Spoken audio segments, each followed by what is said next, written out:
भगवान 27 दिन के हुए, ध्यान से सुनिए, 27 दिन के हुए और 27वें दिन जन्मदिन मनाया। बड़ी धूमधाम से जन्मदिन मनाया।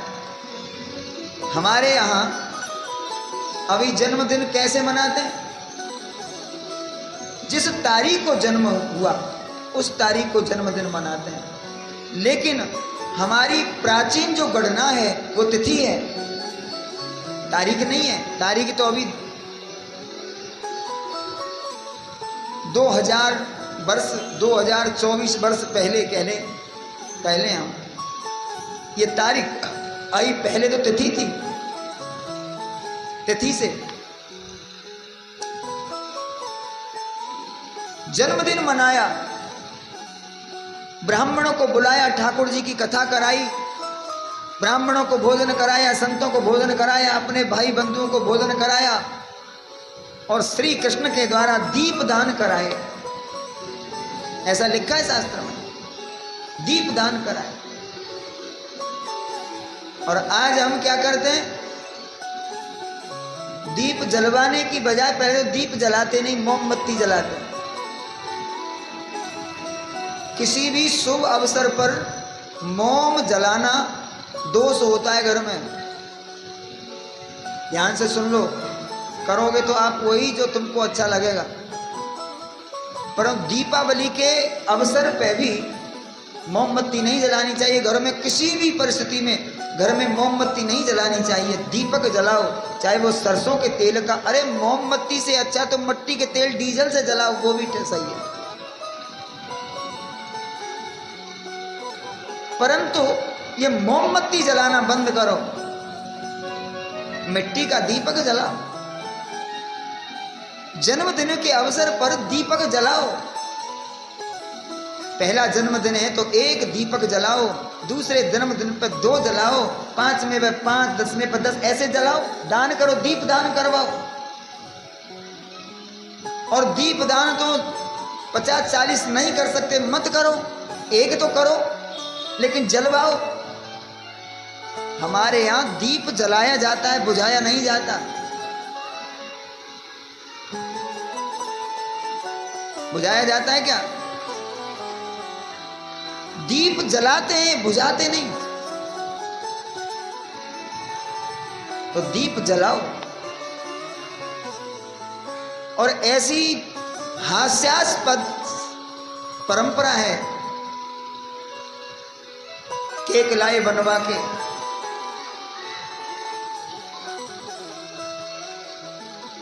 फिर उसमें मोमबत्ती लगा दी, जलाया, फिर बुलाया, बेटा बुझा दो। तो बच्चे ने फूंक मारी, फूंक से बुझाया। पहले जब घर में दीपक जलते थे, मिट्टी के तेल के जो दिए जलते थे, उसको भी फूंक मार के अगर बुझा दिया किसी ने तो माँ का तमाचा पड़ता था। पागल है, फूंक नहीं मारते।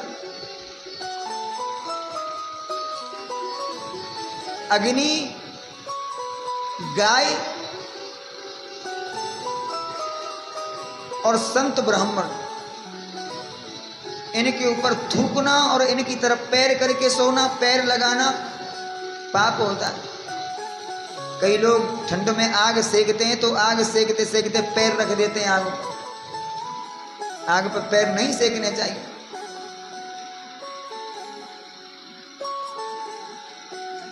और थूकना नहीं चाहिए, अग्नि में थूकना नहीं चाहिए, फूंक नहीं मारनी चाहिए अग्नि में। अब जो चूल्हे पे जो रोटी बनाते थे तो उसमें डायरेक्ट फूंक मारने की बजाय,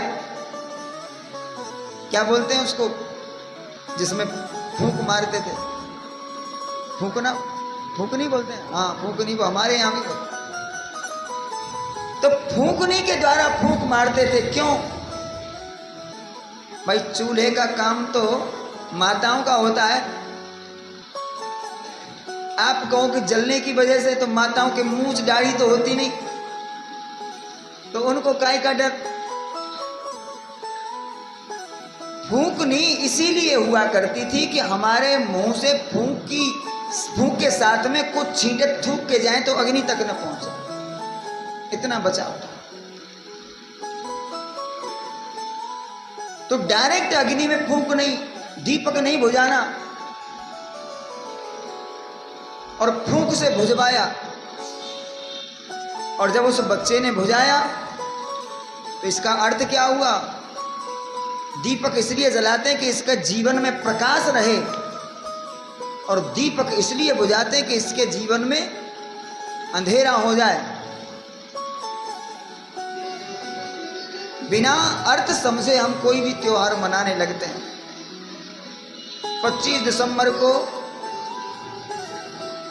एक और त्योहार है अंग्रेजों का, वो प्लास्टिक के पौधा लगाते हैं, नाम मुझे पता नहीं, वैसे मैंने सुना है प्लास्टिक के पौधा लगाते हैं।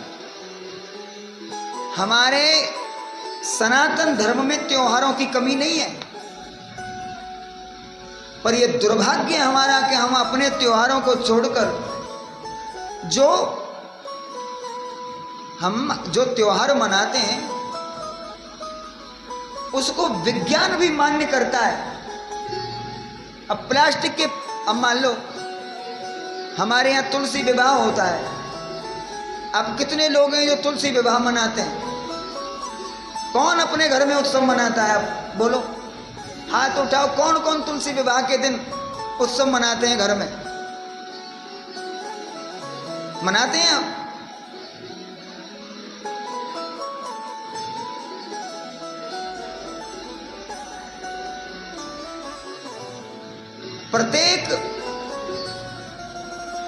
प्रत्येक त्योहार का विज्ञान समर्थन करता है हमारा। तो तुलसी विवाह करने का, तुलसी पूजन करने का एक विज्ञान है। किसी का बुध कमजोर हो, बहुत ध्यान से सुनना, कुंडली में किसी का बुध कमजोर होता है तो उसके लिए हरी वस्तु प्रयोग करने का विधान है। तो तुलसी का कलर कैसा होता है? हरा होता है। तो तुलसी का पोषण करने वाले का पहली बात तो बुध। अब भगवान को छोड़ो, वो भगवान की दासी है कि भगवान को तुलसी प्रिय है, इसको छोड़ो। तुलसी का पोषण करने वाले का बुध मजबूत हो जाता है। अब इसको कोई कहे कि ये अंधविश्वास है तो इसको एक प्रैक्टिकल करके देखना।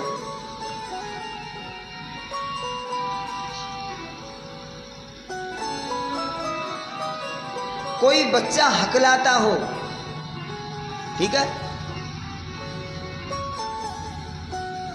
कोई बच्चा हकलाता हो, तुतलाता हो,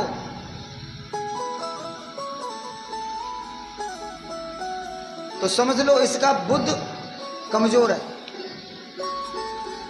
ठीक है। क्योंकि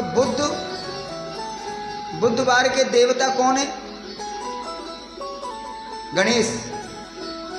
तो बुधवार जो है, बुध जो है वो वाणी का देवता है। तो बुध यदि कमजोर होगा तो उसकी वाणी में कोई दोष होगा, चाहे थोड़ा बहुत हकलाता होगा, तुतलाता होगा, और ज्यादा ही खराब होता है तो पागल भी हो सकता है। बुध की तरफ अगर ज्यादा पीड़ित हो जाए बुध, तो बुद्ध की वजह से पागल तक हो जाता है, क्योंकि बुद्धि का देवता है। तो जिसका बालक पढ़ाई में कमजोर हो, थोड़ा हकलाता हो, तुतलाता हो, उसके लिए एक ही उपाय है, बिना पैसे का। हर एक कांच की बोतल आप लाइए, 1 लीटर की, कम से कम 1 लीटर की कांच की बोतल ढक्कन वाली, उसको साफ करो और बुधवार के दिन उसमें पानी भरो शुद्ध, और उसमें 2-4 बूंद गंगा जल की डाल के ढक्कन लगा दो, और सुबह सुबह उसे छत पर रख दो। ठीक है, छत पर रखो सबसे ऊपर, जो सुबह से शाम तक सूरज की किरण उस बोतल को मिलती रहे। शाम को जब सूर्य उदय हो जाए तो वो बोतल उतार के ले आओ, और उसमें से शाम से सुबह शाम 2-2 ढक्कन सिरप की तरह, दवाई की तरह उस बालक को पिलाओ। ठीक है, ये उपाय होता है 1.5 साल का, यानी 72 बुधवार करना है, पिलाना रोज है। फिर अगले बुधवार को फिर वो खाली कर देनी है सुबह, और फिर भर के रख देनी है, फिर पिलाना है 8 दिन, फिर बुधवार को खाली कर देनी है सुबह, फिर भर। ये 72 बुधवार जो अपने बच्चे को ऐसा जल पिलाएगा, उसका बच्चा पढ़ाई में कमज़ोर होगा तो उसकी याददाश्त ठीक होगी, और थोड़ा बहुत हकलाता तुतलाता होगा तो उसको लाभ होगा। और ये प्रैक्टिकल कोई करके देखना, यदि ऐसी कोई पड़ोस में या इधर उधर कोई रिश्तेदारी में ऐसी कोई समस्या आए बच्चे से, ये करके देखना। ये अंधविश्वास नहीं है, ये एक विज्ञान है।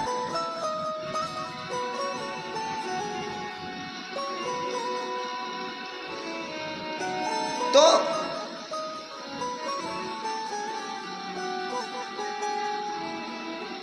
बहुत कहने में भी बड़ा जोर पड़ता है, हम नहीं कह सकते क्योंकि लोगों की ऐसी श्रद्धा हो गई है,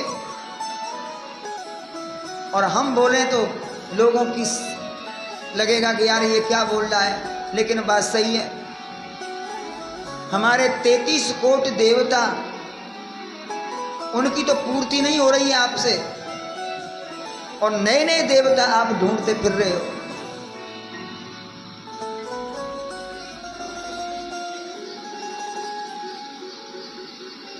एक नए देव आ गए, भगवान, बुरा मत मानना।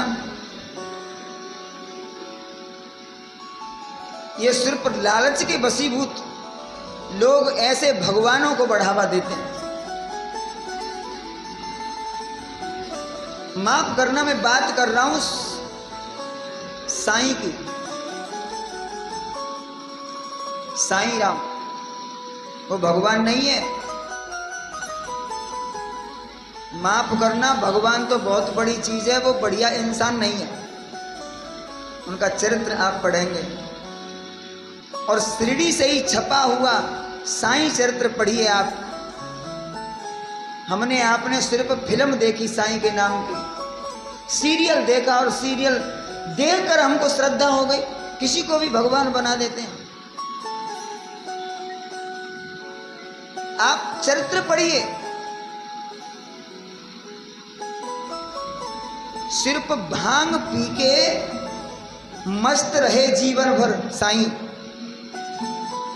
चिलम लगाते थे, और चिलम लगाने के बाद इतनी चिलम लगाई, इतनी चिलम लगाई, न कोई साधना करी, न कोई तपस्या करी, न कुछ किया, इतनी चिलम लगाई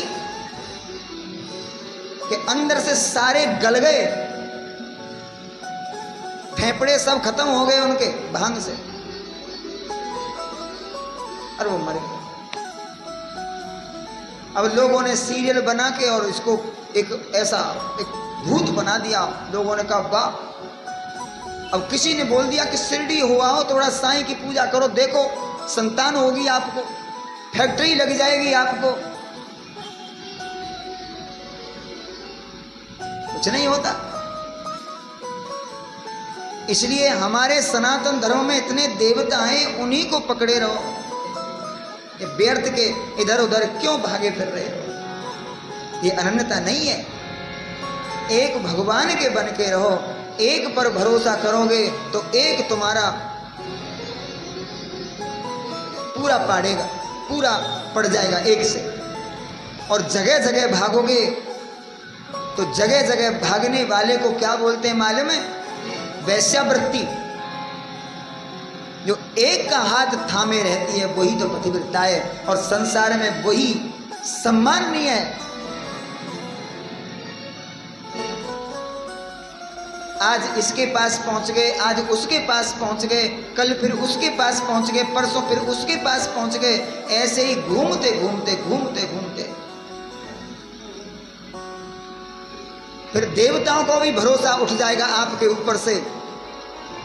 देवता भी कहने लगेंगे अरे यार ये किसी का नहीं है, ये तो कल हमसे मांग रहा था, अब वहां पहुंच गया, फिर लौट के हमसे आ गया। इसलिए एक पर भरोसा करो,